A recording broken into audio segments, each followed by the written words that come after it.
Be brief. Don't run on. If you run on, I can give you one of these. Okay? Sorry? I think I already violated the rules. I said, can I tell jokes? Oh, yes, of course.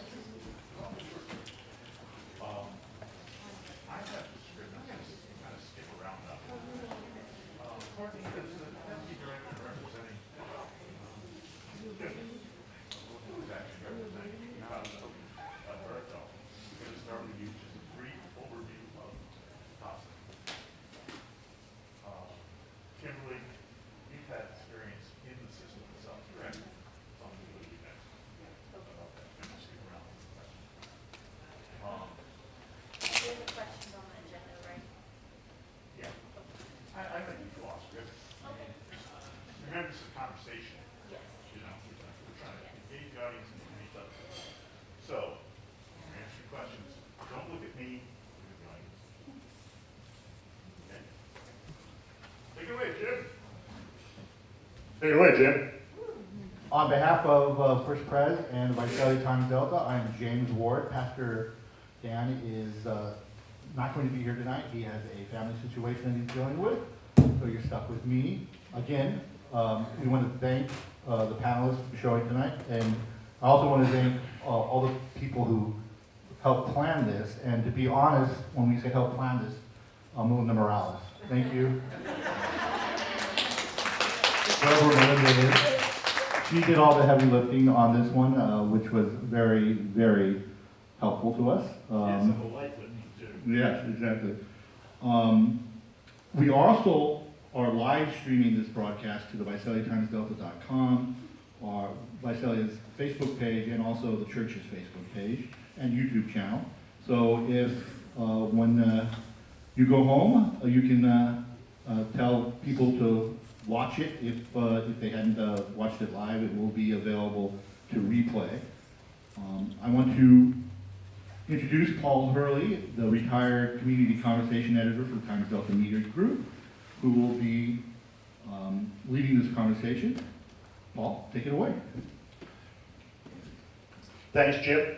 Thank you very much to the congregation of First Presbyterian Church, especially they own this building, and we're always grateful that they allow us to use it for these forums. 210 Connect is, it's not 210 Connect anymore, it's Tulare County Voices at 210. Is a monthly forum that's been taking place for more than 10 years, in which we gather once a month and for a forum to talk about issues of concern to the community. We usually gather a number of people with vested interests, experts, etc., who know about the issue we're talking about, and have a community conversation. And it is a conversation. We encourage your questions, and we will we'll try to get to them as soon as we can. But as I just told the panel, this really is a conversation. So we're going to try to keep it informal and lively and keep it moving. I'm going to start out by the way, I'm going to up and down. So I don't stand through these whole things anymore. So. Let me begin by introducing our panel. From the left to the right, Kimberly Areola. And you might not be able to read these placards so much. Kimberly, did I just pronounce your last name correctly? Areola? Yes, Areola.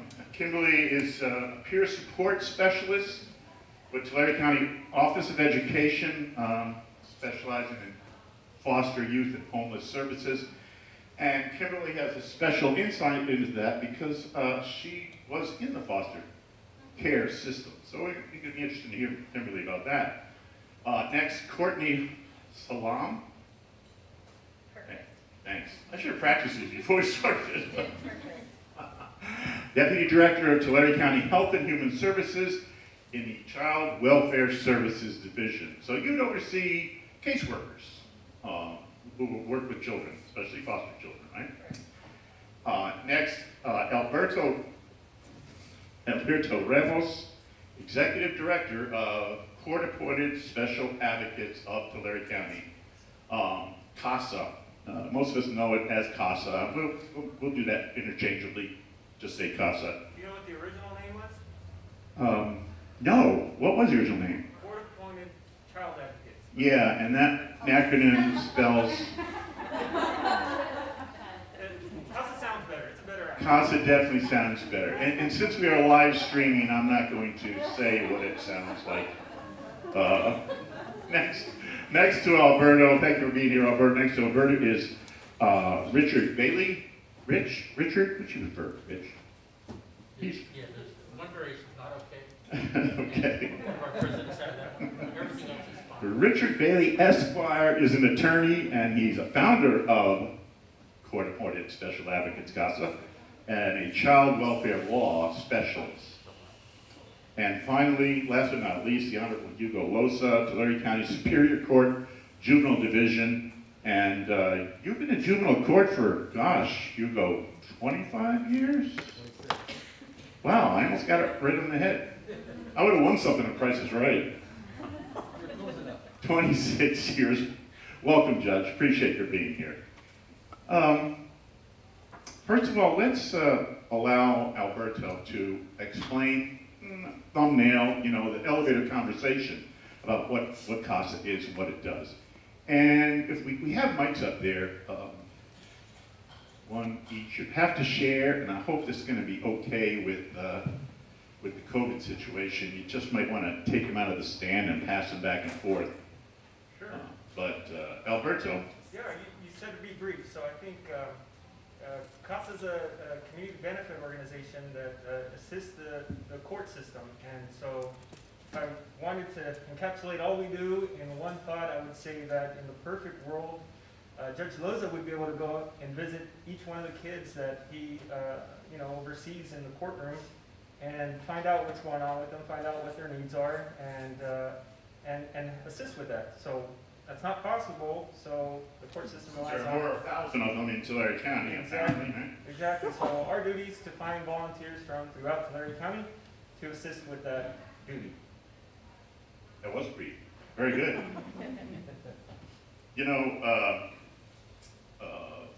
Melinda actually had, where'd they go? Gave me a bunch of, some data here. As of November 2021, there were 1,078 foster children in out-of-home care in Tulare County.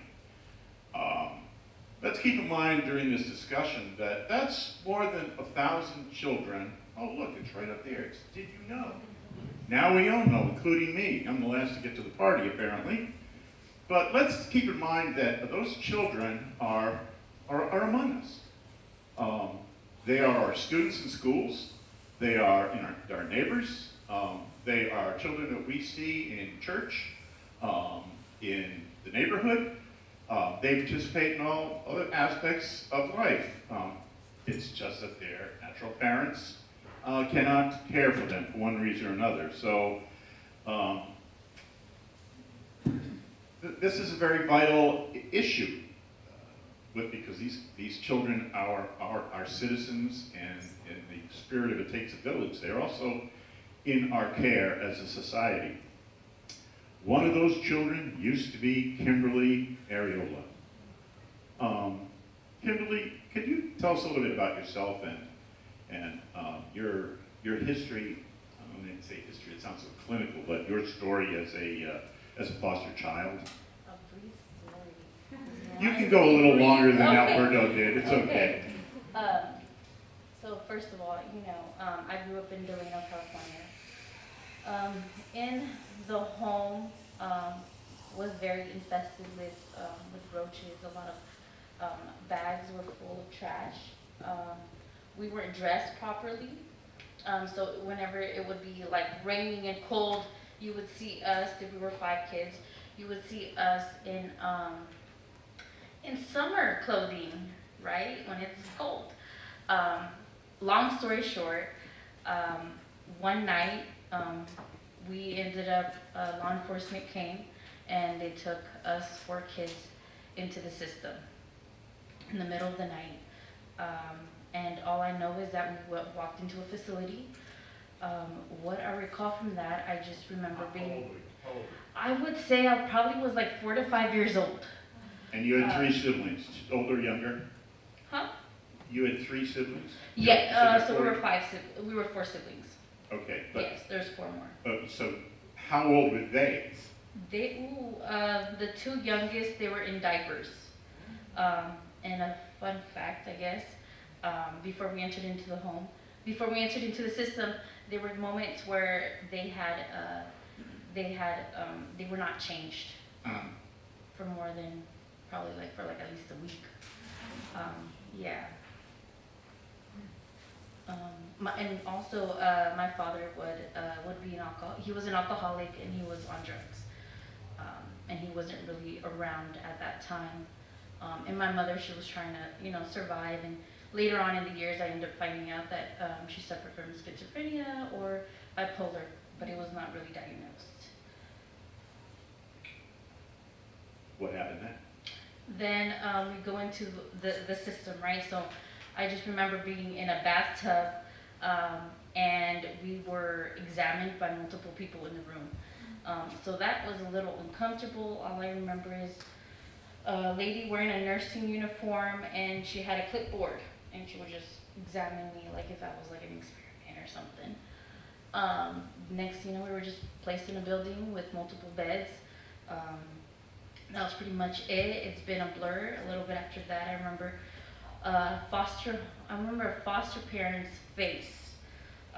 And the next thing you know, it was just blurred, and then I just ended up living in Visalia at the age of 7. At the age of 7? At the age of 7, yes. That's whenever I recall a lot more. Took a few years to place you, or? Yeah, I don't know. When you're in the system and you are going through different phases and different placements, you don't remember. And going through a lot of trauma, I ended up finding out that there was sexual abuse, not only neglect, but sexual abuse going on at my biological family.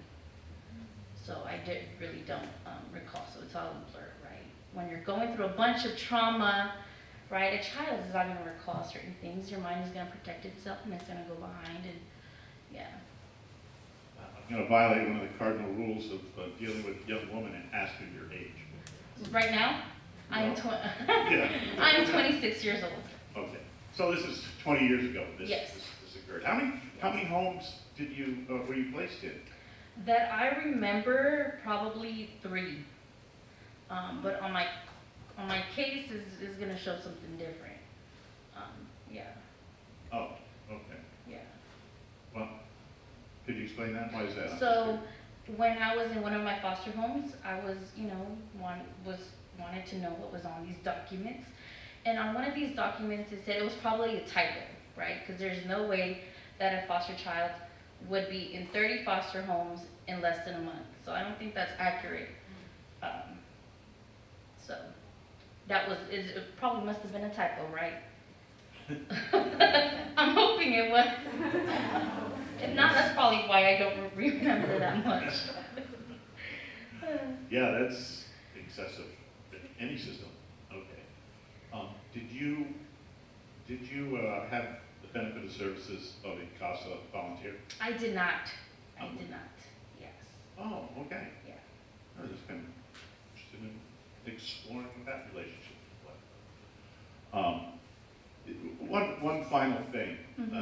26 now. Obviously, you transitioned out of foster care. Mm-hmm.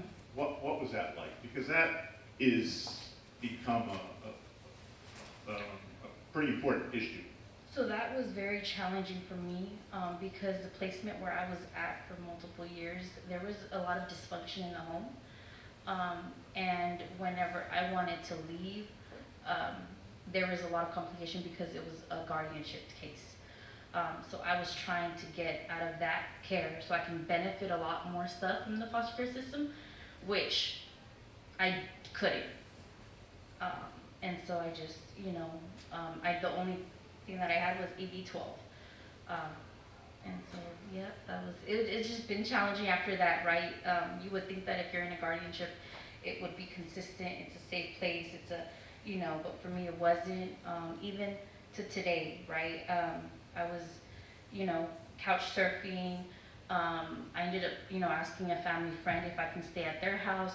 They allowed me to come in, and then I went over to my friend's house, paying rent for a room. And then at the age of 26, I would say there was a time, COVID happened. And then I ended up, oh my gosh, I'm homeless again. Where do I go? Where do I, if it wouldn't be for my church that I have now, I wouldn't have a place to stay. So I'm grateful. Gosh, you've had a harrowing young life. You have no idea. Yeah, I guess we don't want to get all down into the weeds of this. What would you want people to know about foster care in terms of your experience? And what do you think that people probably don't understand most? That's a great question. Somebody else came up with it, actually. Foster care, what it is just, it's temporary, right? Like, we're taking these kids in and it's a temporary, temporary housing, right? Temporary parenting. And, you think that whenever you're putting a child in a home, you would think like, okay, they're certified, they're licensed, they can take care of this child. But sometimes you get the wrong end of the stick. And so, you just, it's unexpected, it's unpredictable what you receive. And I don't know. It is a scary thing for foster youth to go into these homes every single time and, to adapt to different environments every single time when a foster parent gets tired of you or they don't want to deal with, with your cussing or, when you're, trying to be obedient to your biological family at visitations, because that's has happened to me. Little things some of them don't want to deal with, taking you to doctor's appointments, going to therapy, and so okay, then they call the social worker. Hey, we don't want this child. We're having so many issues, and that's again, you end up being moved again, and that's another trauma. It's already a traumatic event, leaving your home. Leaving your siblings behind. I just reconnected with somebody and I'm just like, I lost all that time with my sibling and now I'm trying to, get to have that relationship with them. So I did miss out on having that connection with family. You four were not placed together, obviously. We were not. We were placed together in the beginning.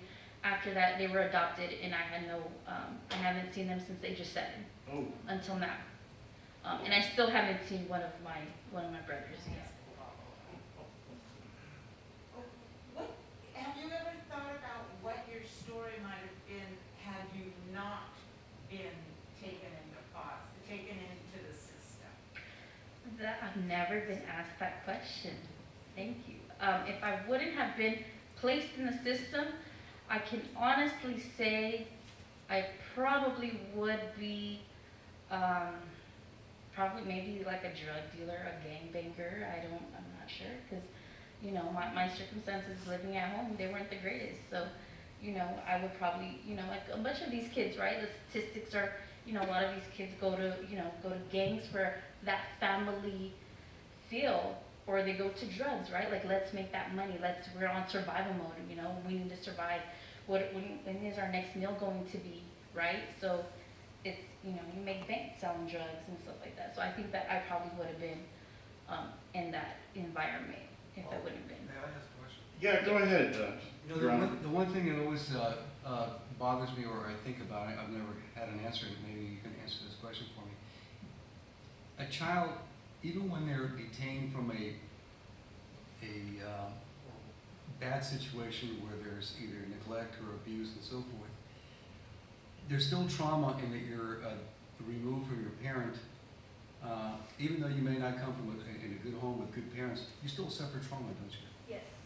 And and that's why removing a child from their parents is such traumatic. a big deal, that it's still traumatic, even though you come out of a bad situation, it's still still traumatic. Yes, and then 2, I feel like whenever we do visitations with our parents, right, it's a good thing, right, in the eyes of other people or the adults, but at the same time, it's every single time whenever you go visit your parent, it's re-traumatic every single time, and many kids do act out whenever, when they go back home to their foster parents. There is a little, rebellion or something, but I wouldn't blame them because it's re-traumatic again, removing from like the first time that they left their home, when they were forced to leave their home. Did you ever develop loving relationships with any of your foster families? Yes, Yes, Okay. yes. Above the dysfunction, you have no idea. Above the dysfunction, yes, I still communicate with them. Good. Well, And- the two that I remember. How about your natural parents? Any contact with them? You know what happened to So, them? I do have a relationship with my father. He's a lot, I don't remember him as much, just like the negative, that this ideal of him being on drugs and stuff like that. So it's nice to see him in a different light. But being content, even though he's not, I'm at a different stage of my life, right? I'm a young adult now. I don't need my father to kind of support me, or, it's a whole different relationship that we're still continuing to rebuild. For my mother, at the age of 8, we got to see her in prison. I think it was like a mental health institution or something. But we ended up finding out that she tried killing somebody in a restaurant or something in pure daylight with a knife. So we got to go see her for the last time, and I do not know, but she ended up getting deported to Mexico, which she has been homeless until today. She's still homeless out there. Was your case ever? I just wanted to make a observation that we do have time at the end of this conversation for questions from the audience. So Paul can't see you raise your hand to see if you want to ask questions. So let's reserve questions towards the end. I was going to get to that. I'll get to that. I'll invite people to ask you questions in just a second, as soon as I'm through. Was your case ever adjudicated? Did you ever go to court? I'm pretty sure I did. No. You I don't remember.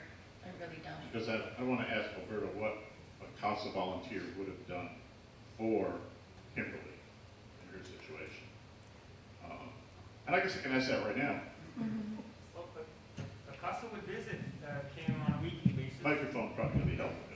A CASA volunteer would visit Kimberly in her home on a weekly basis, would accompany her to court, would let the judge know what she wants and what her take is on what should happen in the case, and also assist with any other things. If she needed tutoring or help at school, she could the volunteer would be the liaison between all these different professionals involved in the life of a young person in foster care, and hopefully make sure that things are going as smooth as possible through the tumultuous period that is the experience of going through all these things and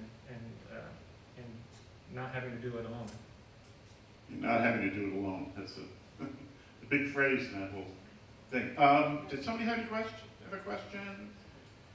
Maybe more of a commending a little bit, if that's okay. More of a, what? Maybe more of a commending, bringing a little bit of the human piece. I feel like Kimberly just bared her soul, and we didn't properly say thank you for, one, being here, but two, candidly answering that spitfire of questions that you just did. These conversations are, one, triggering for folks in the audience, but I can only imagine how that must have felt like for you. So I think it would be great if we all could take a moment to just acknowledge the woman that was on stage right now. Yes, thank you.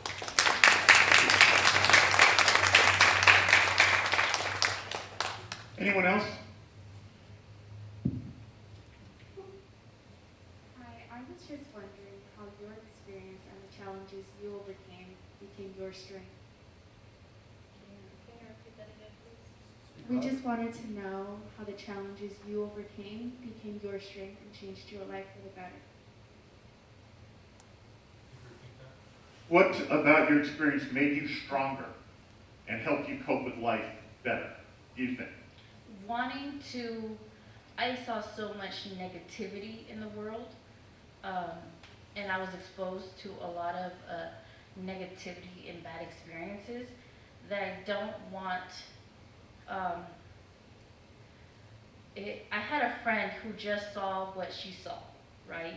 Just the cover of in front of a house. And she told me, Kim, why is it that you want to kill yourself, right? And I'm like, what do you mean?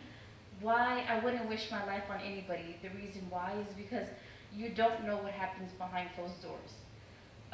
And so that, just the fact that she really did not, she saw this facade, but she didn't see my reality, really just encouraged me to try to get myself right, to make that change in the system, to help these kids out. And I think it has a lot to do with resilience in a child, right? And being able to, you know, when you're in the system, you adapt to a lot of many different skills.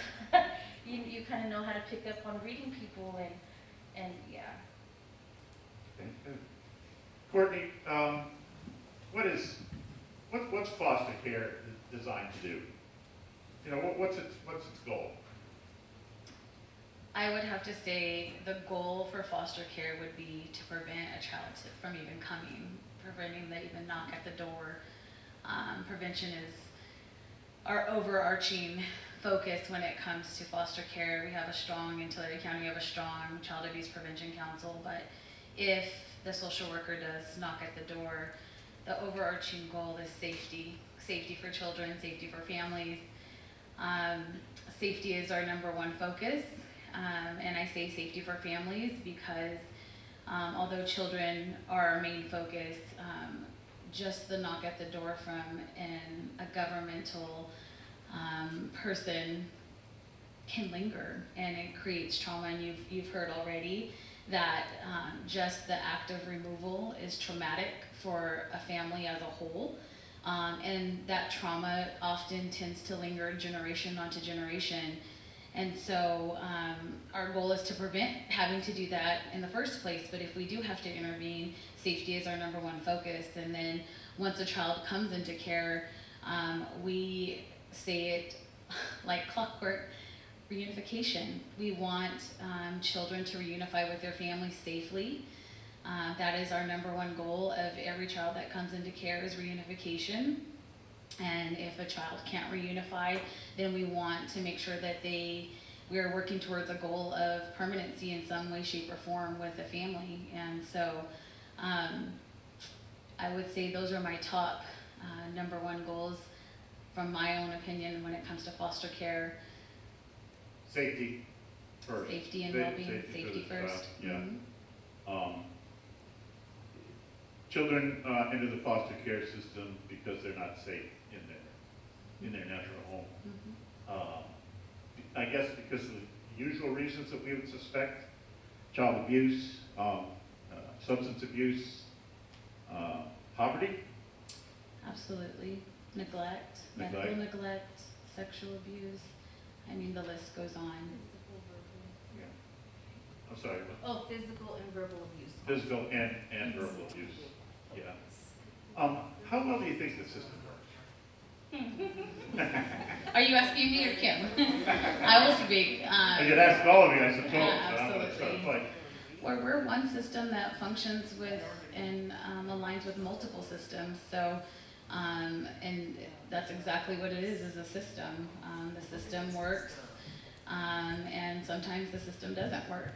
It just really depends. It's a case by case. If I'm being 100% transparent, the system was designed, like Kim said, to be a short-term goal, and unfortunately, through things that cannot be predicted, sometimes it's a long-term plan for children who enter into care. So absolutely, it's a system, and systems are not perfect. how does CASA work for you? Well, CASA is one of our strongest partners. Amongst so many partners here in Tulare County, I just want to say CASA I've worked with CASA for such a long time, and they are definitely a partner that does so much for our youth. You heard Alberto talk about the advocates get to see children on a weekly basis. That may not always be the case for a social worker. So you have another set of eyes and ears, and someone who is spending dedicated time with children who don't have a voice, and essentially CASA is the voice. They also go to court. They are an ally to child welfare in so more ways than one. Not just working with our children and families, but also being able to speak on behalf of the child in court. And Then they get to build relationships with kids who maybe don't have someone that they can lean on that's a constant. You heard Kim talk about possibly going from home to home, and sometimes the CASA advocate is the constant. And so there are so many different, I would say, levels to CASA that child welfare benefits from, but they are definitely a partner. What's the typical caseload for your caseworkers? It varies. Typical caseload varies depending on what service component. Yeah. We are broken down by various service components when a child enters into care. But if we're talking about a case-carrying social worker, typical caseload is between 30 to 40. 30, 40 children. Mm-hmm. So it's going to be tough for the caseworker to see all of those children even once a month, I would guess, right? Yeah, it's definitely tough. Yeah. How many CASA volunteers do you have in Alberta? We have about 100 right now, actively assigned volunteers. There's another 50 or so that are either in between cases or taking some extended leaves, and hopefully we'll get them back at some point soon. Is there a waiting list for children? There is. There are over 250 kids right now that the court has assigned to our organization, our agency, for us to find them a volunteer. When you get a volunteer, that volunteer is introduced to one child as their advocate? Is it one-on-one, or they have more than one child they're advocating for? It's one case, and that case could be one child, it could be 2, 3, 4, 5, sometimes even 10. For one case? Yes. So all the siblings. So it's the children of the family that came before the court system and the foster care system. Okay. Judge, how does the CASA work from your perspective? It is court-appointed special advocates, so you're the one who has to make basically assign the advocates for children, correct? Well, yes. I mean, typically the way it works in my courtroom is the representative that is assigned to my court, I will ask, will CASA accept the appointment in this case? And they'll say yes or no. And for the most part, they will accept appointment when the child has been removed from the parent. The children are not always removed from their parent when they in the first hearing in the courtroom.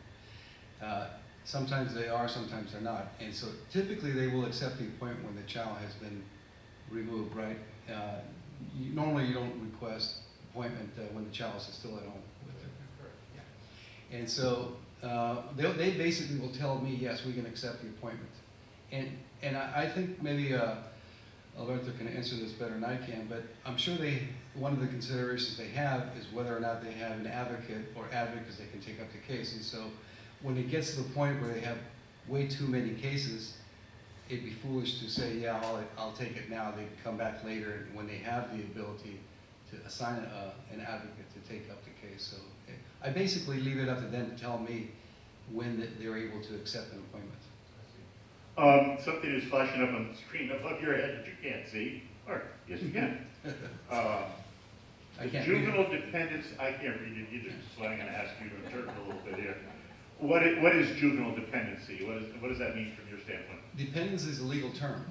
And basically, the way a case starts is CWS will get they'll get a referral.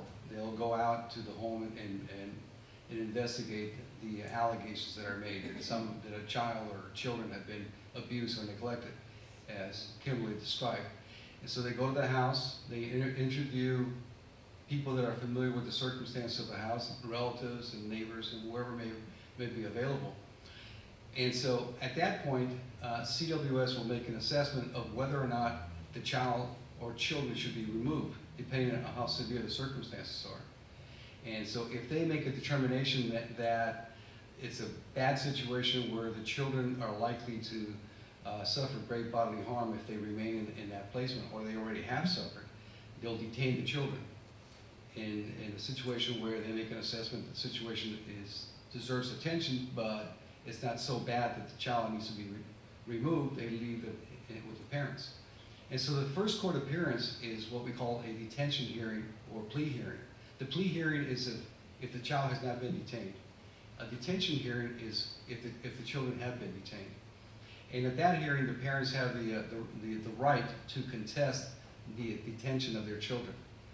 And so the court is required to detain the children only if the court finds by clear and convincing evidence that it would be detrimental to the child to remain with the parents, because it's likely, very likely, that they will suffer substantial harm if they are left in the home with those parents. And so the next hearing after that is what we call is the trial. It's the jurisdictional hearing and disposition hearing. And so if the court finds that the allegations to be true, basically, then the next step is to go to the disposition hearing. The disposition hearing is where the court declares the children dependents of the court.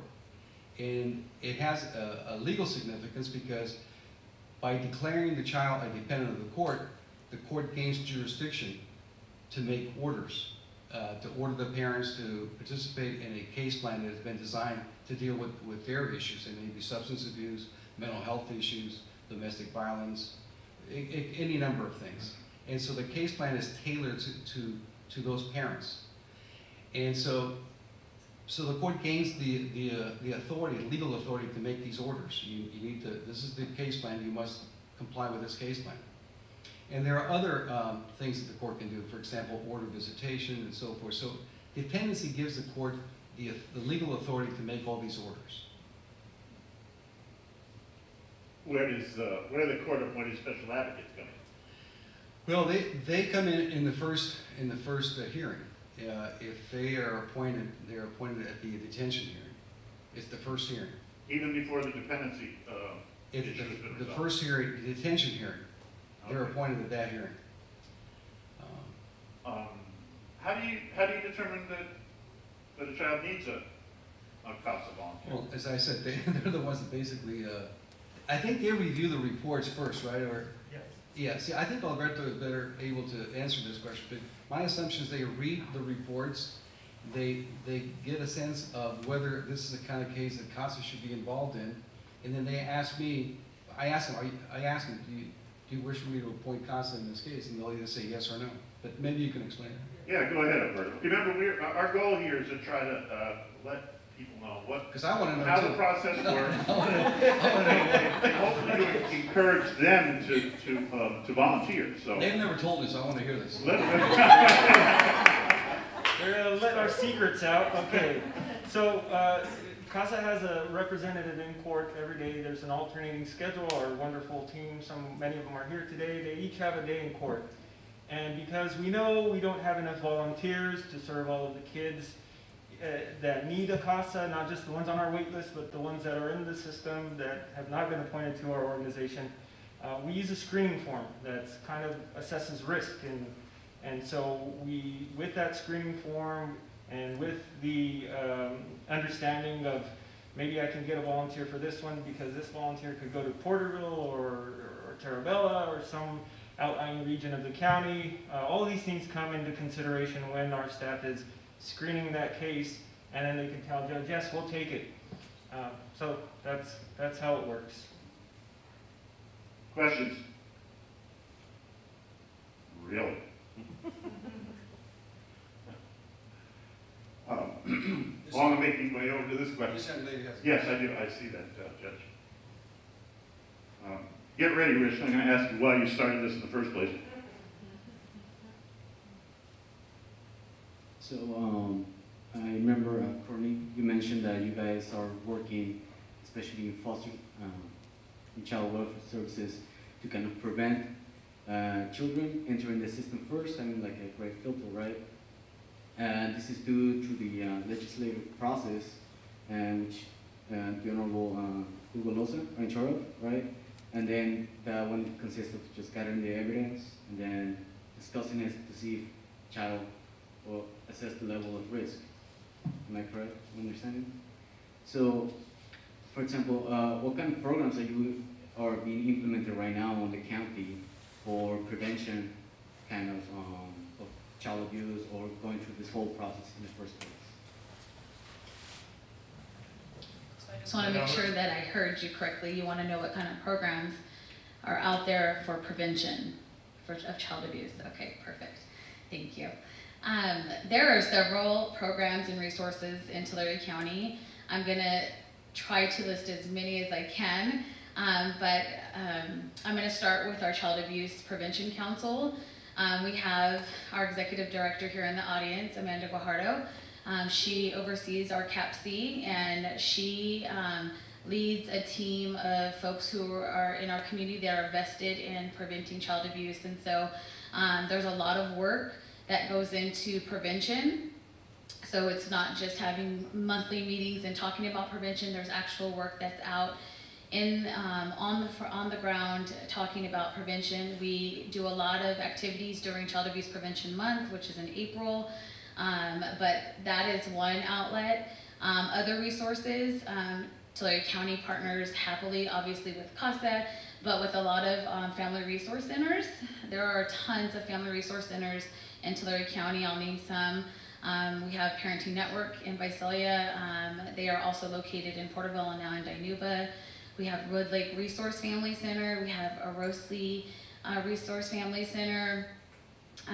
We have, I'm missing one, Wood Lake Family Resource Center. All of these resource centers are planted in our community in Tulare County abroad that do a plethora of services for the community. That includes preventing child abuse, and so a lot of times it's about education. Sometimes it's talking about how do we work towards getting rid of poverty or helping those people who are extremely impoverished, because sometimes scenarios happen. There's a direct nexus with poverty, and it has a lot to do with families that are going without. And so our resource centers do a ton of work in our community. Child welfare partners with those resources.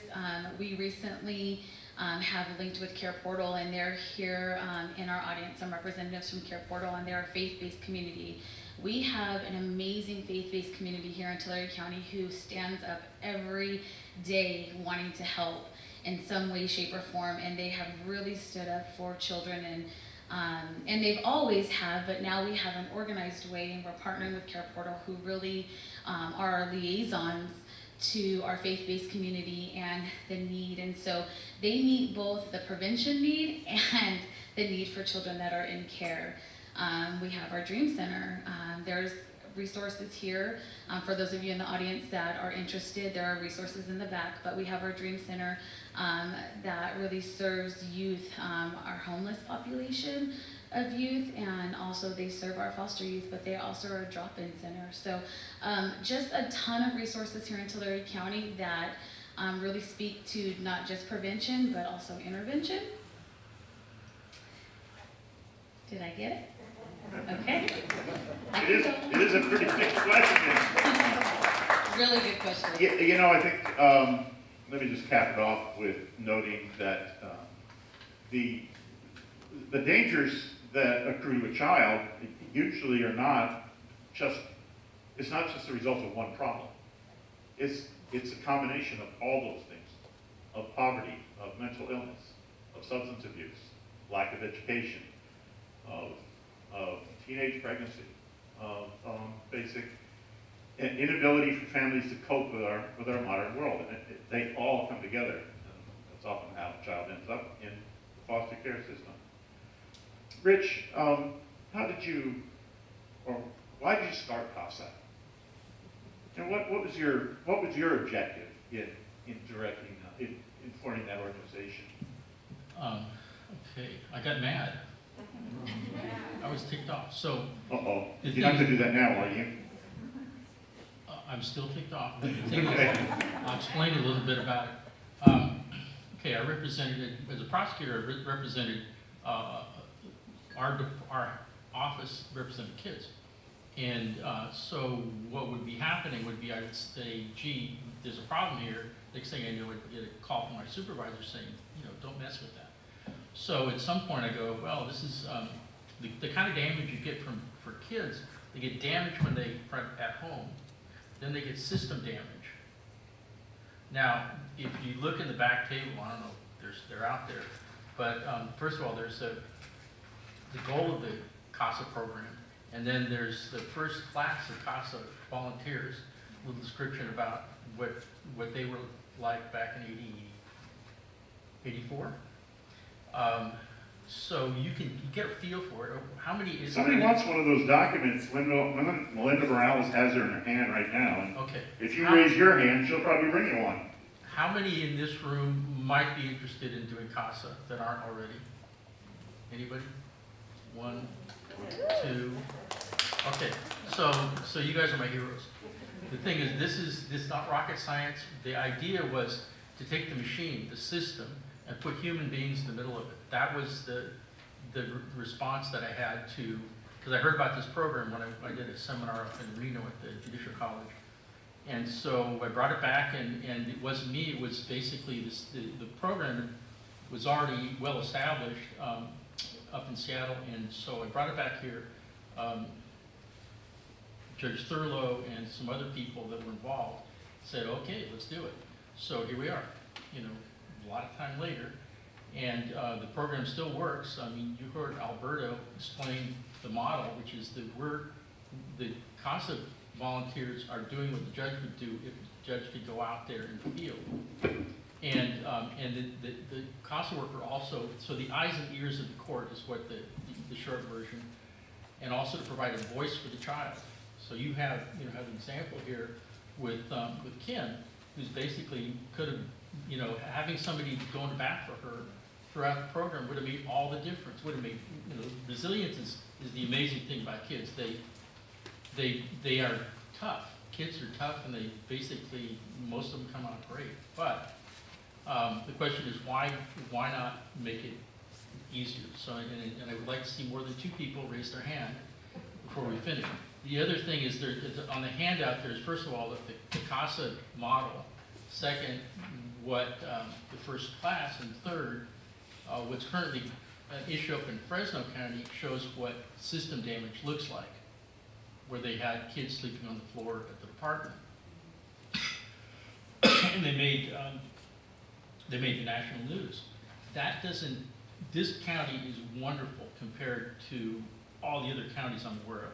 I mean, the people up here know their job, and they do it, and it's a proud thing.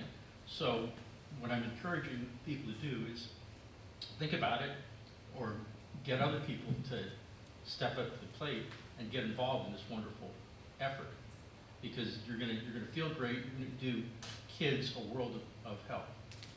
So that's the reason I did it, and I'm still mad about the fact that we have things like kids sleeping on the floor. And so that's the reason to continue bringing an army of people to address this problem was the concept. In other words, I was saying, well, gee, you won't let me do stuff for kids. Watch this.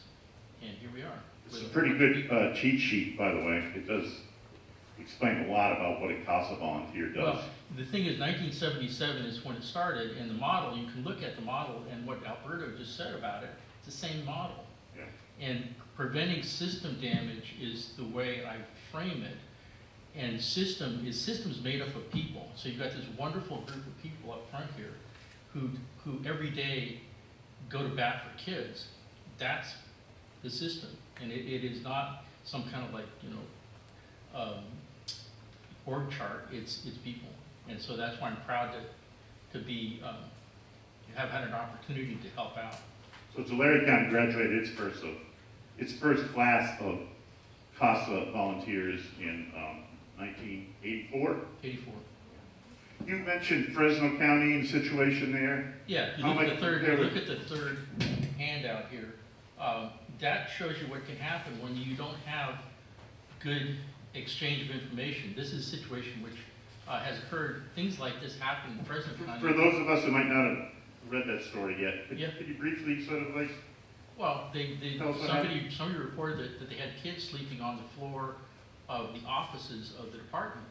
Oh, Because so which department? Of the Department of Social Services. Social Services. Okay. They basically were having trouble with some of the placements because they were difficult to place kids, and they ended up making the national news.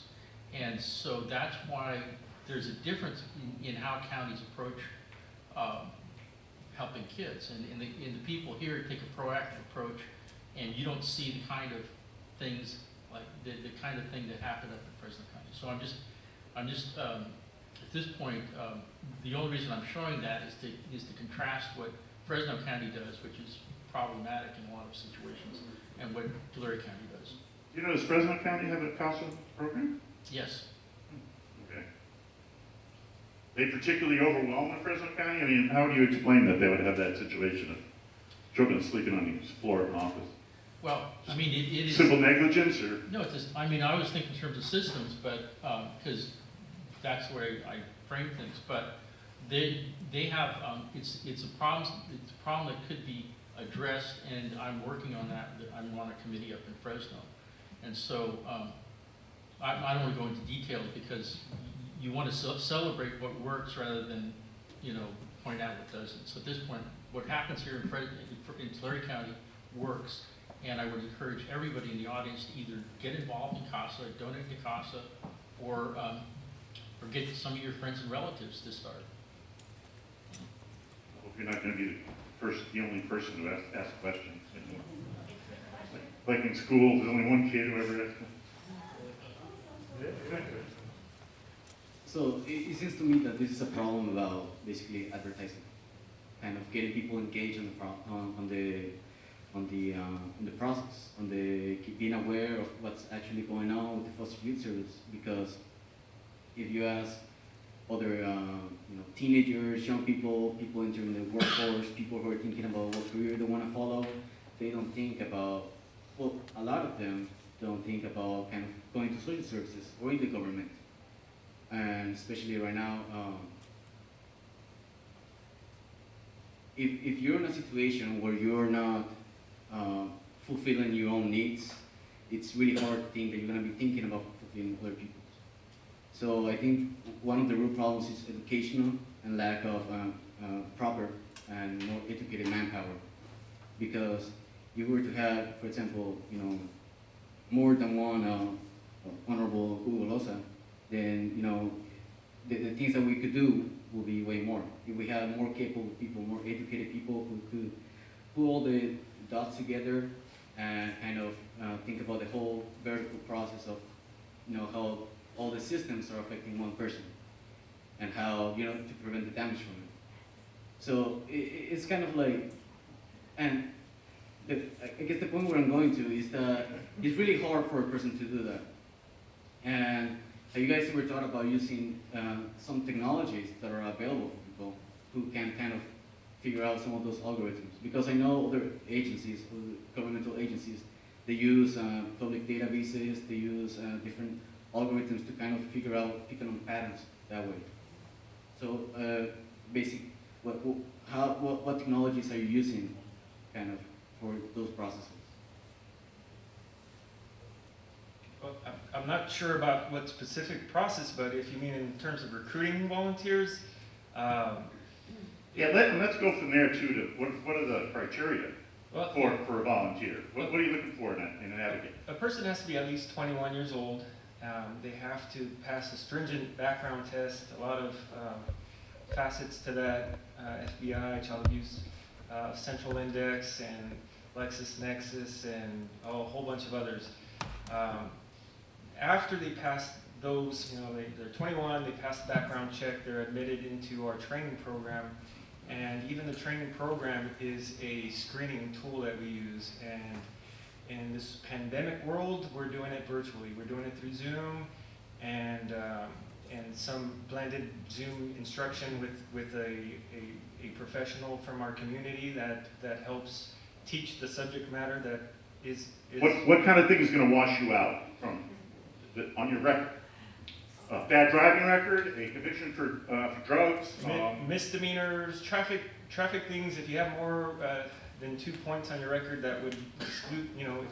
Because you don't want to get driving around and an unsafe driver. We're looking for responsible people and safe people to connect with young people. We don't want to create more injury, and so we're very stringent.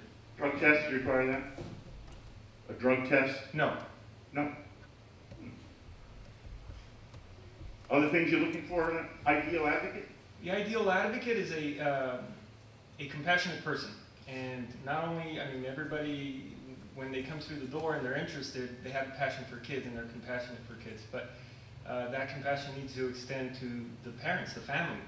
And you know, the realization that the parents are in the situation they're in because at one point, likely, they were the kids. They were the kids going through these adverse traumatic experiences. And so I think that's number one. Number two is commitment.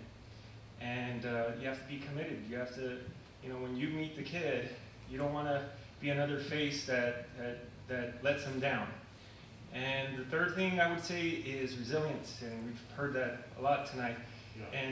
And for the volunteer, resilience is knowing that things aren't going to go smoothly all the time. You're going to have to keep making noise. You're going to have to keep advocating and keep being the squeaky wheel that gets the oil. Judge, what kind of qualities are you looking for in a CASA advocate volunteer? Well, I think Albert's described it. I mean, I can waste time in basically repeating what he did, but he basically said everything, you know? I think he answered the question. I don't have anything to say. Compassionate, resilient, and responsible. Yeah. Okay. What does the CASA advocate do with a child? What kinds of activities do they do? Just talk, have conversations, they take them to the movies? Well, that could happen, and step one, though, the first phase is developing trust, you know, and part of that is that commitment piece. You're showing up when you say you're going to be there, and you're there on the schedule that is made with the resource parent, the foster parent. And so once trust is established, and not just the, you know, that's a two-way street. So once that happens, other things can happen, like outings to a library, to the park, to watch a movie, those types of things, fishing, hiking. You know, there's a lot of natural landscapes around us, like the Kauai Oaks Preserve and a lot of other land owned by Sequoia Riverlands Trust that are accessible, and volunteers can take kids to those things. So, what kind of things are they expected to communicate to the court? well, they are expected to communicate domains of life, physical health, mental health, education, social interactions, all of these things. How are they doing with all of these things? And so that's why I said that volunteers, the liaison, you know, for this kid amongst all these moving parts, these teachers, and you know, amidst changes of schools, of towns, and different things, the volunteer is the person that's gluing it all together. You know, getting in touch with schools. Schools spend a lot of time with kids. There's a lot of information there. Typically, when young people experience a lot of adversity, there's a disruption in their ability to learn and socialize. So, you know, there's mental health providers. All of these things are important, and volunteers, that key piece that gets it all together and gives the summary to Judge Loza in the court. Similar to what's the ideal CASA advocate for Courtney and Kim, what is the ideal foster care family or home for children? Do you want to go first? Okay. So the ideal foster home is a home that is welcoming, is not just loving, but also is patient. We have a lot of children that come in, and like Kim said, trauma really impedes just on your day-to-day life and how you function, how you think, how you feel, how you react. And resource parents are a key part to this whole system and the systems working together. If we don't have folks who are willing to serve our youth and children in a way of opening their home, then we are at a huge loss. Unfortunately, Tulare County has a great amount of resource parents, but we're always looking for more. There's also resources in the back if you're interested in becoming a resource parent. But that ideal home, I cannot stress more, is really understanding and patient, and a willingness to allow flexibility. I think we all have the way our homes are, and we all belong to a way of life and the way we do things. But when you invite a child or children into your home that have experienced trauma, we always ask for flexibility and understanding, because it's not going to be what your home is like on your everyday.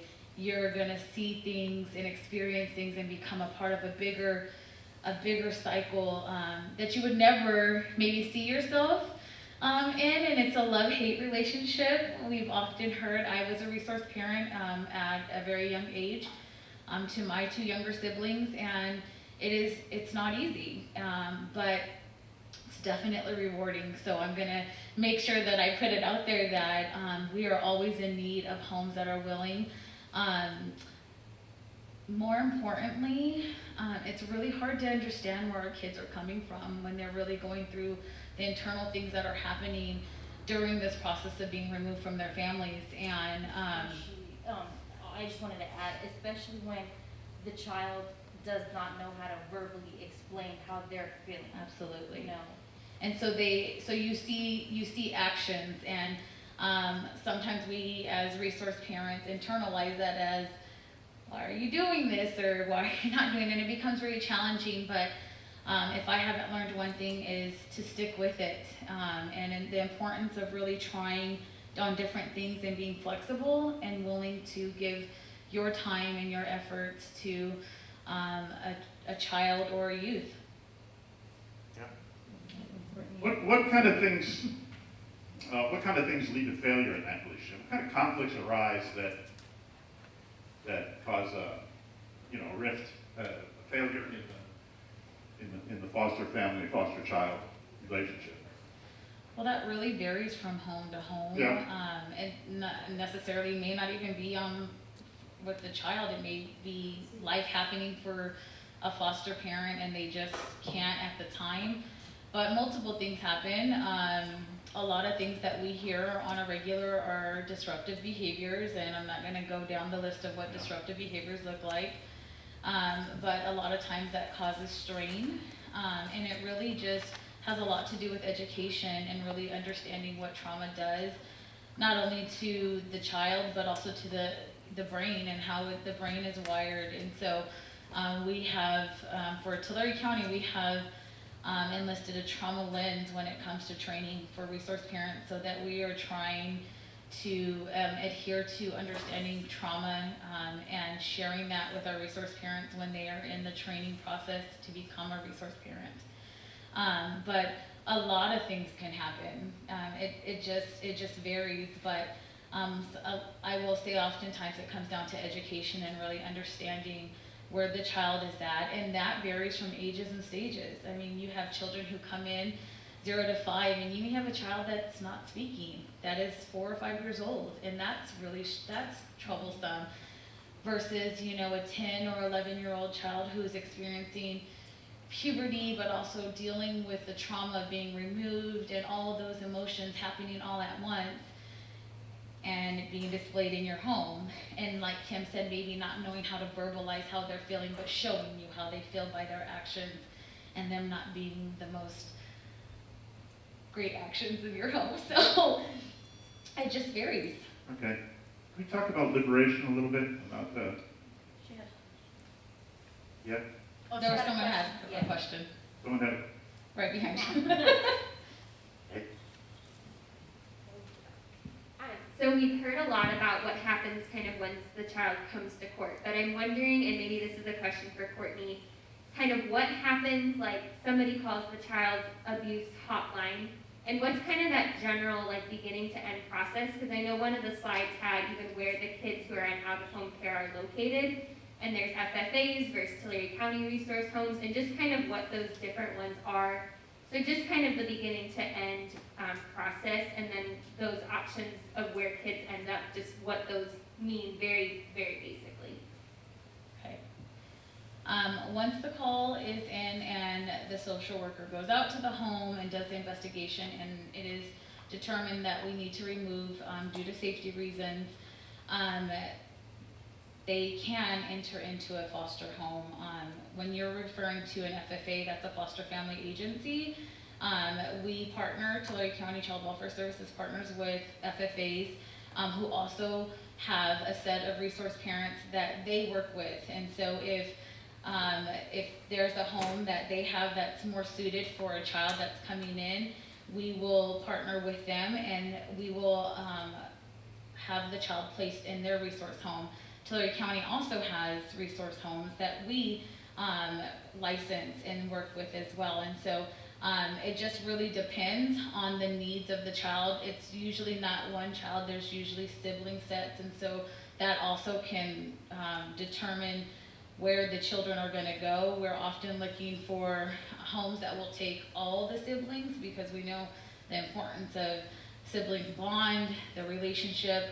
Unfortunately, that is one of the ugly sides to entering into care, is that there are times where there are homes that don't have enough space. And especially if you have a large sibling set, 5, 6, 10, you heard earlier on, those are really harsh realities. So it just really depends on the fit of the home and the child, and that's something that we highly value, is that when we have a child coming into care, we want to know what is going on with this child or children and within their family, and then what home will they fit well in. And so that's the best of our what we want to do for our children that come into care. We want to make sure that we are thinking about that first and foremost, is where they're going to fit at, because it's hard enough to leave your home. One of the first things that we ask families when we have determined that we're going to have to remove children because safety is an issue is, what family do you have? If we can prevent children from going to a resource home or a stranger's home, and they can go with a family member, then that's the least restrictive, and that's what we're always looking for. If we can't leave a child in their biological home with their family, with their parents, what family do you have, or what maybe relatives or maybe non-related or blood-related relatives would you want your child to go with? And so that's something that we work really hard at. And so there are different types of homes, so relative homes, foster family agency homes, resource homes. If there is a child or children that need a higher level of care, we get into a different conversation with the higher needs children and where their placement is at. What about children who reach their majority and then are, free, they're on their own? Is there a role for CASA there?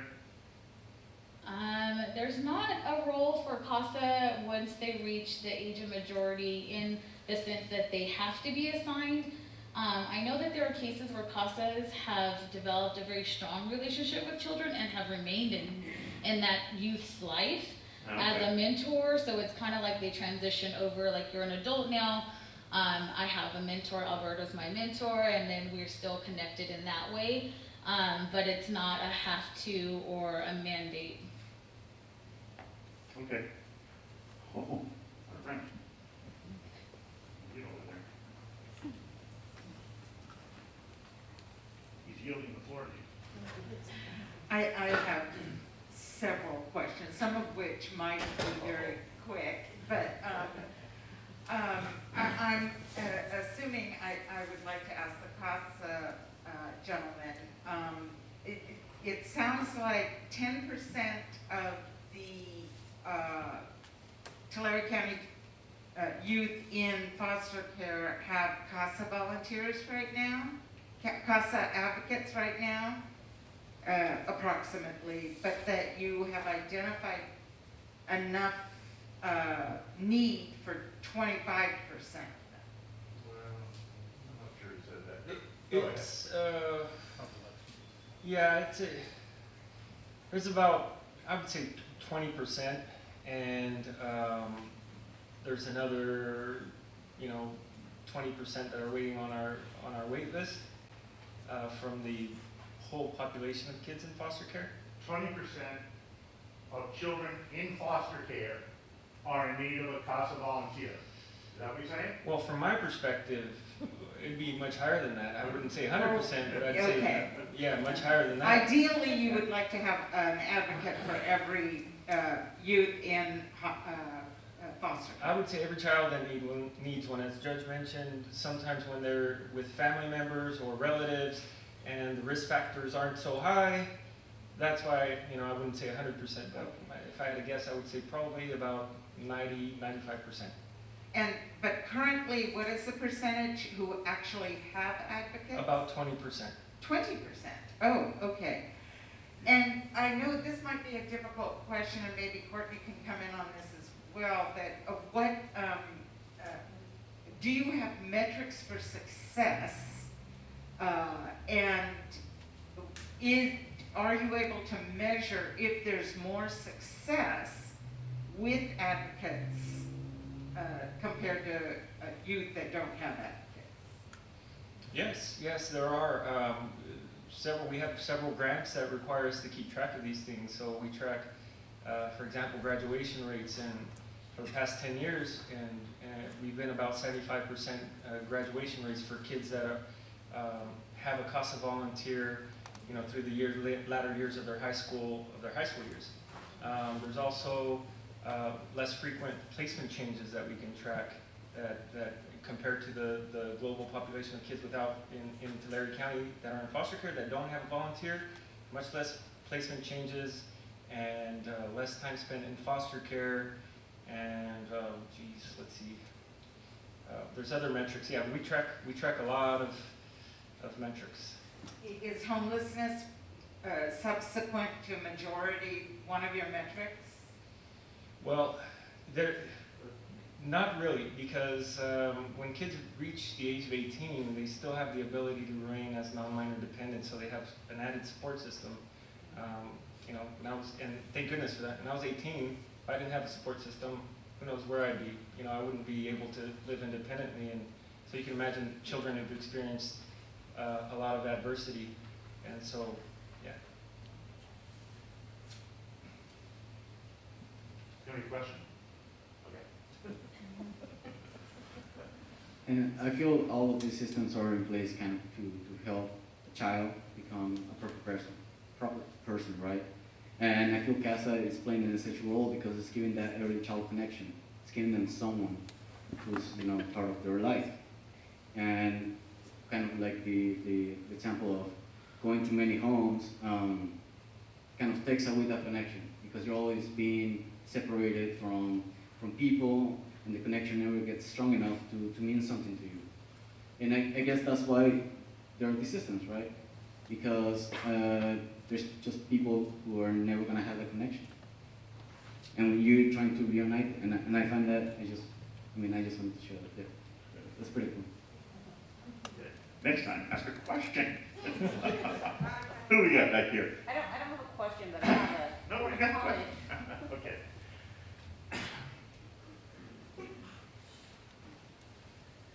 So my name is Darcy Harbottle, and I represent children in the Juvenile Dependency Court. And I work with CASA quite often, and you know, I see a lot of familiar faces here today. But I just wanted to say that CASA is so important for me as a representative of children, because there's often times that the CASA has developed a relationship with these kids. I have a caseload of over 400 kids at this point in time, so there's no way that I could possibly know all of my clients on a personal level. So CASA is super important, super critical. I've had several cases, and 2 recent ones, where CASA has made a huge difference in some children's lives. I know he's not here today, but Jim, on the case where a child ended up being placed at the state, and it was against the agency's recommendation, but CASA advocated really hard for this child, filled me in on the information about the child, and the day of court, the social worker had different information than the CASA advocate had, which made all of the difference in the case, and the child got to go with his family, and he's now thriving. I just got an update from Rosa about this child. He's in Kansas now.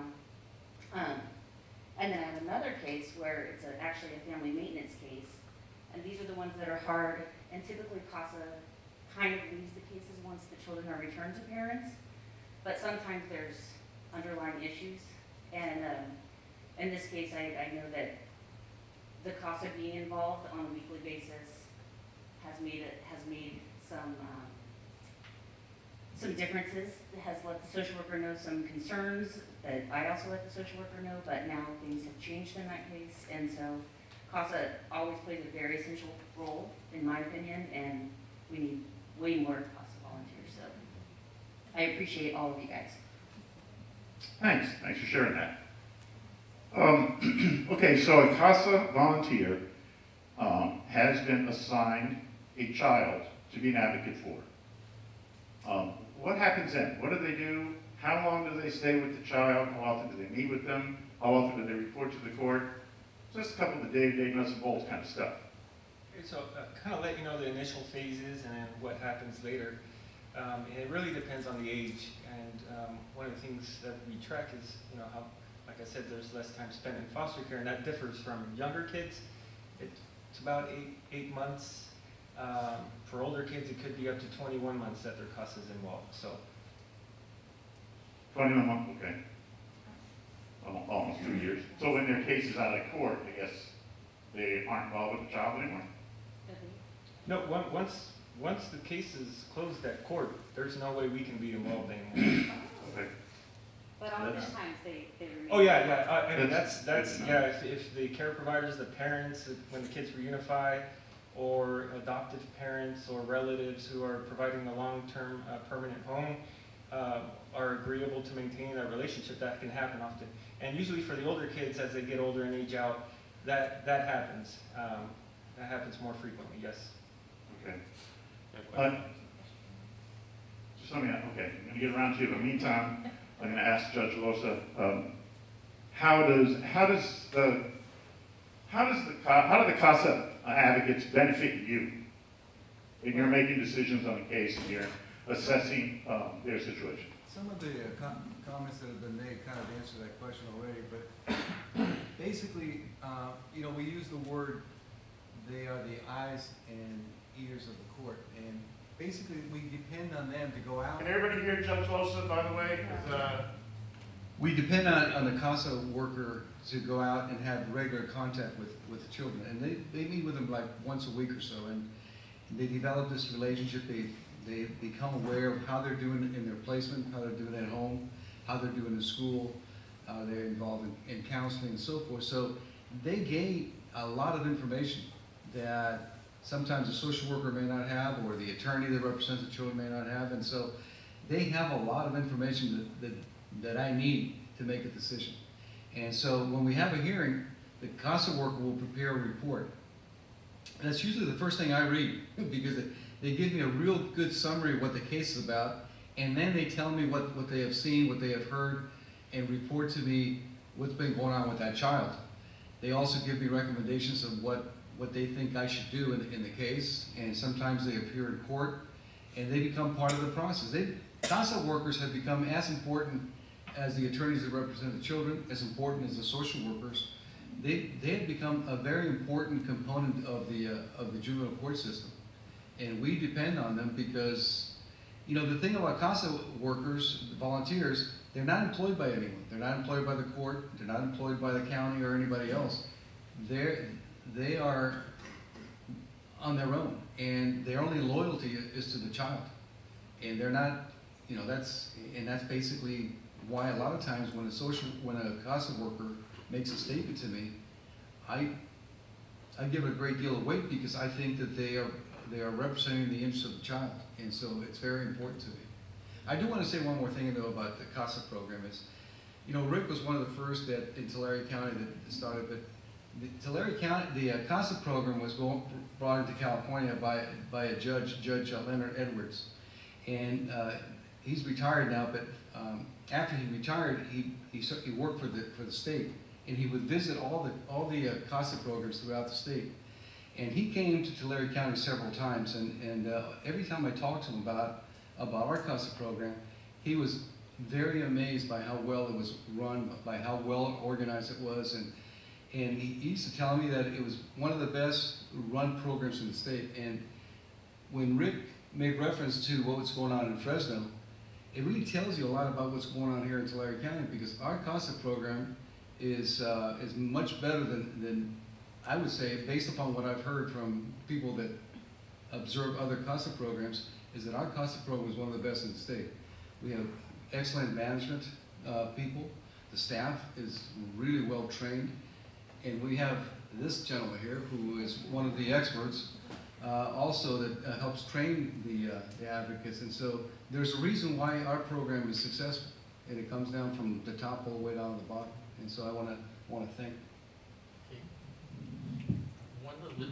One little addition, continuity, putting a human in touch with each case changes everything. In other words, the CASA worker is going to be the one person who sticks that out the whole way through, because you have different social workers throughout the case, and you may even have different judges, but the CASA worker is the anchor for not only the kid, but the whole program, the whole system. So I'm just saying that it's a really amazing thing, and I want to see more than two hands go up. That's a very important point. So my question, so obviously the CASA comes around the child, but there's a reason a child's been removed from their family. And I was just even thinking about Kim's story and some families that I've met in my experience where the parents are navigating the system and things that may have been mandated by the court for them to do. But I'm just wondering, and maybe Judge or Courtney, the support for the parents who you're trying to bring the kids home to, right? So does that exist? What does that look like? Obviously they were removed for a reason, and how many times is that an easy thing to just fix what was happening and put the kid back? But I'm just wondering from the parent and family side what supports exist, like a CASA, but on the adult parent side. I think Courtney can answer that question a whole lot better than I can. Supports for parents vary. You heard the judge talk about a case plan, and so part of reunification is really trying to aid families with services that really brought them before the court. But once children go home, that's often the really integral part of really trying to keep children once they go home, and to keep them home. And so there are different services that we offer. One of our main services that doesn't necessarily have to happen when a child goes home, but we partner with Parenting Network, who has parent partners. Those parent partners can be with a parent through the life of the case if the parent wishes. And so what a parent partner really does, and they are a great support to our parents, but they have lived experience. So they've been through the system, they've navigated the system from a parent's perspective, and then they've come back around and are willing to support other parents who are going through the system as well, the process.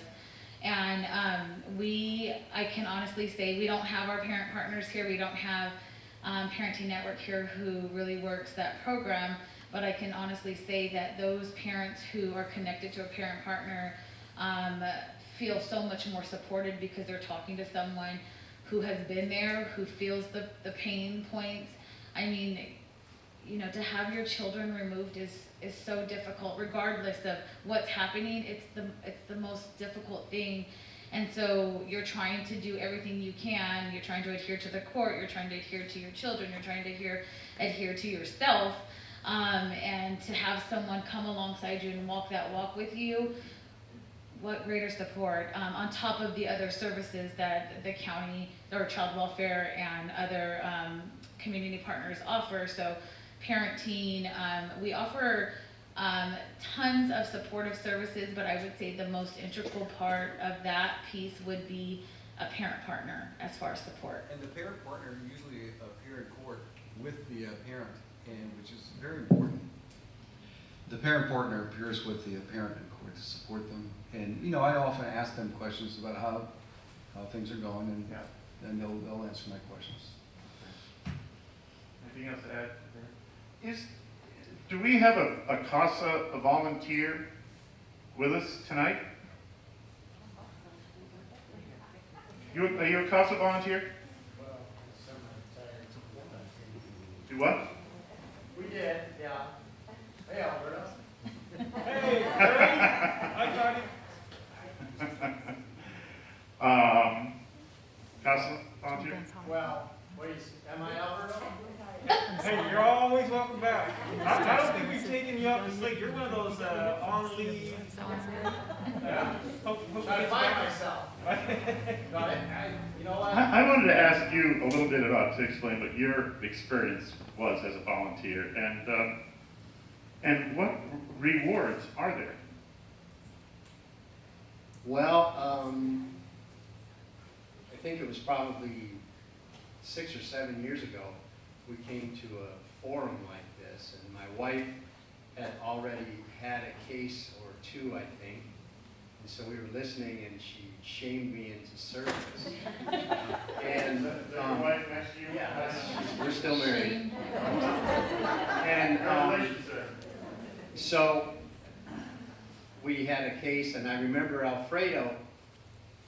Remember when I was, is Alfredo still here? Is he here tonight? There you are. But he said, Alfredo gave me the training, and then he said I didn't have the chops to do it. And so we had a case that was pretty challenging, but very interesting. And I was in front of Judge Loza's court, and you liberated the 2 kids that we had. It's a lot of work, but it's a lot of fun. And I think what's tragic is that these kids go through social workers like underwear. They go through psychiatrists like underwear. There's no constancy in their life. And it was, yeah, I mean, one kid's washing dishes at Panera Bread, the other kid's an HVAC technician, so I guess they're doing okay. So you somewhat keep in touch with the... I haven't, the one kid, he went to North Dakota to work at Panera Bread, and I was really happy that he wanted to go there. That was great for him and everybody. But the other kid, he kind of worked for me a little bit after he graduated, and then my wife was able to reunify them through some program, the Casa Connections, and she actually found his birth mother. And then the kid, that boy moved back home after he graduated from LB. What's Casa Connections? Here you go.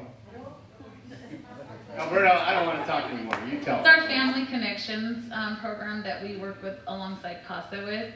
It's a way that, another service that we have for children and families to try to get connected to either additional family members.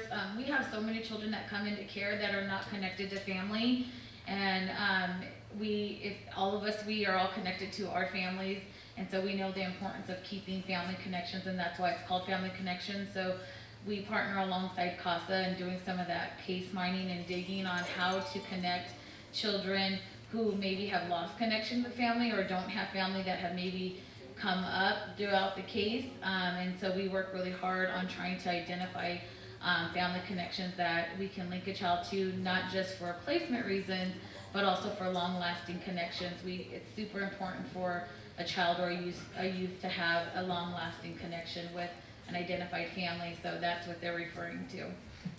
That's the short version. So just to piggyback. Keep talking and we'll back. Just to piggyback off of what Courtney said. So my name is Leah. I'm the Family Connections Program Coordinator at CASA. Our program does connect foster youth with family members or even friends or significant people or significant role models that they got lost to or lost connection to over time. You'd be amazed by, with the relationship that CASAs have with their children.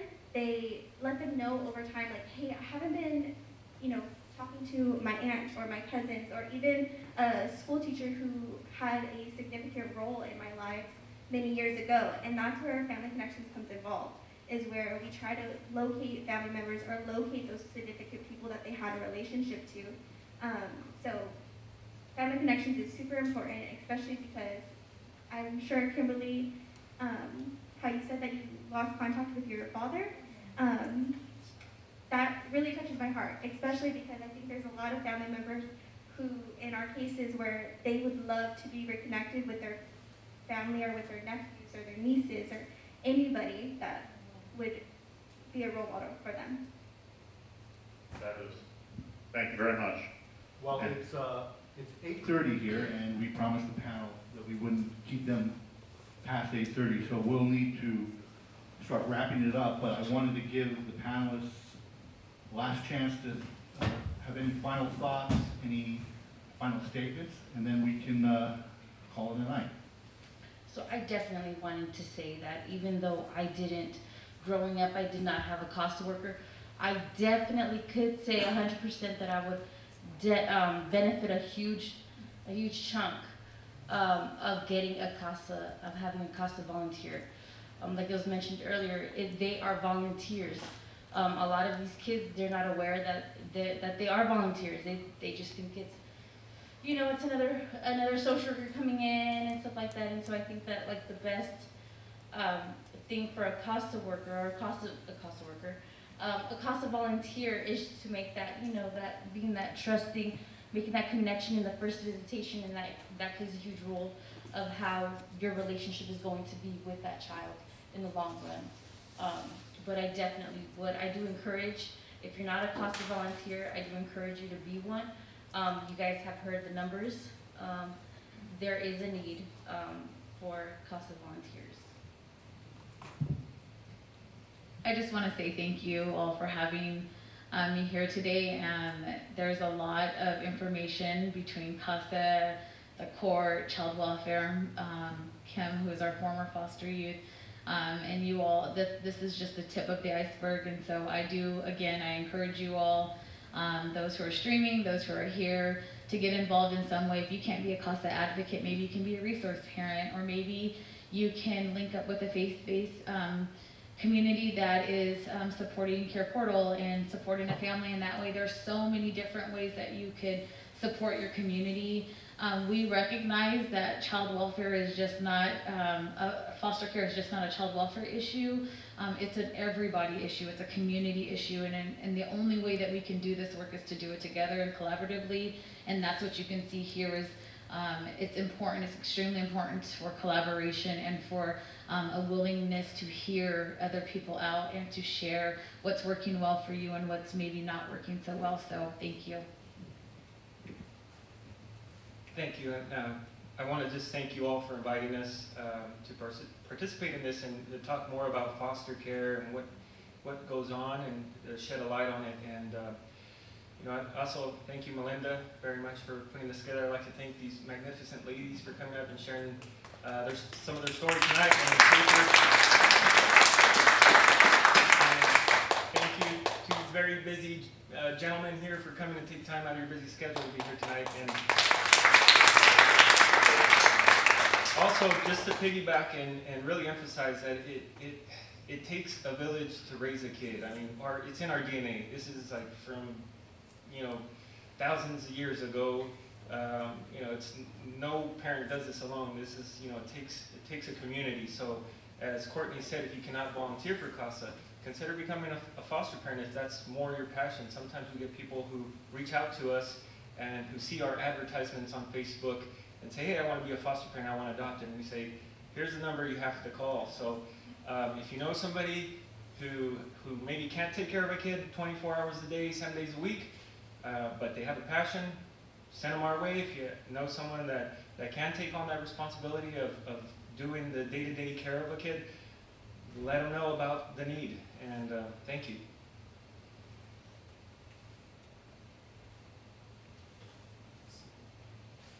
So I think I'll finish there. A couple years ago, I was at a convention up in Sacramento, and this kid comes up and goes, hey, I'm one of your kids. She was a sophomore at UCLA. Yeah. She said, gee, I remember you, and I knew who she was, and it was a big deal. And I just want to say that to the extent that you folks have an opportunity to make that kind of difference in a kid who comes from challenges and ends up hitting home runs, this is your opportunity to make a difference, and it's a difference that's going to last a lifetime.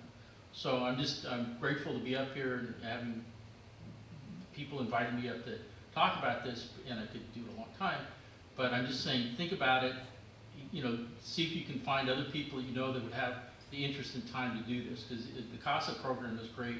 Anything you can do, foster care, that's also really a wonderful ministry. It's a servant leadership kind of thing. So just go for it and think about it, you guys, and you newspaper guys can give us a little push.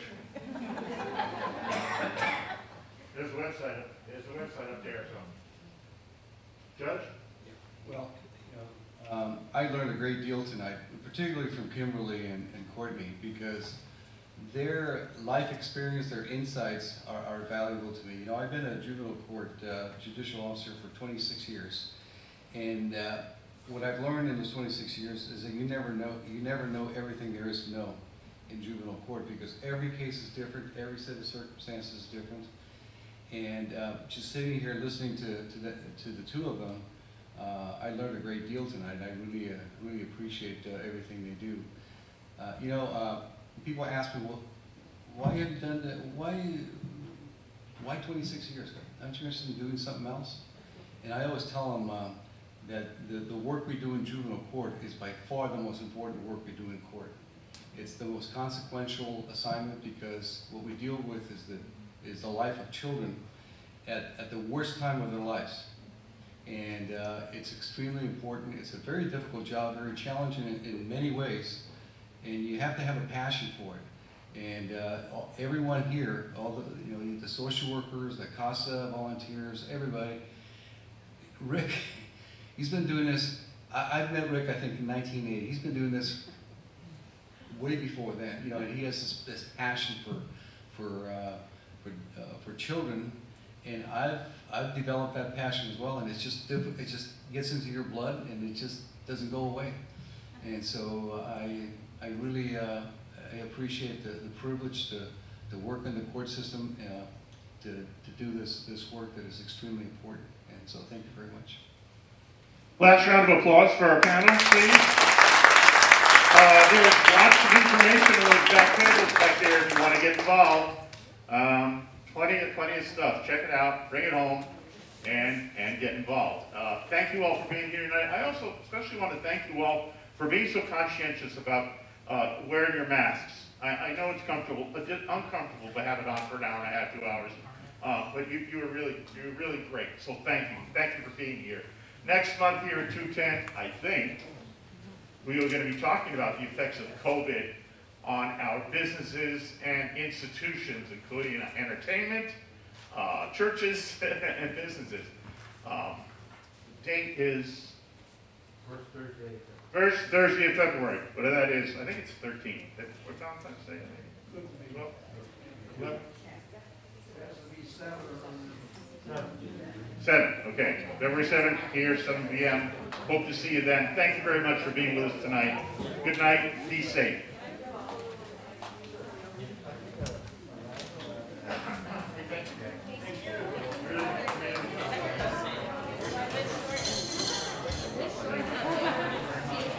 So is anybody here from Care Portal?